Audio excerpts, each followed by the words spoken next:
Chapainawabganj battalion ৫৩ বিজিবি-এর পৃথক ২টি অভিযানে ভারতীয় মদ, মোবাইল ফোন ও একটি ইঞ্জিনচালিত নৌকা জব্দ করা হয়েছে। চাঁপাইনবাবগঞ্জ থেকে আহসান হাবিবের পাঠানো প্রতিবেদনে দেখুন বিস্তারিত। মঙ্গলবার ৩ নভেম্বর সন্ধ্যা ৭:৩০টার দিকে বাখেরআলী বিওপির একটি বিশেষ টহল দল সদর উপজেলার চরবাগডাঙ্গা ইউনিয়নের বাখেরআলী গ্রামের সাদ্দামের চর এলাকায় অভিযান চালায়।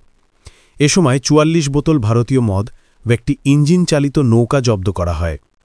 অপরদিকে একই দিনে শিবগঞ্জ উপজেলার ফতেপুর বিওপির টহল দল দুর্লভপুর হলুদিয়াপাড়া এলাকায় বিশেষ অভিযান চালিয়ে ৫৪টি ভারতীয় মোবাইল ফোন জব্দ করে। জব্দকৃত মদ ও নৌকা শিবগঞ্জ থানায় এবং মোবাইল ফোন চাঁপাইনবাবগঞ্জ শুল্ক কার্যালয়ে জমা দেওয়া হয়েছে। চাঁপাইনবাবগঞ্জ ব্যাটালিয়ন বিজিবির অধিনায়ক লেফটেন্যান্ট কর্নেল কাজী মুস্তাফিজুর রহমান পিএসজি বিষয়টির সত্যতা নিশ্চিত করেছেন।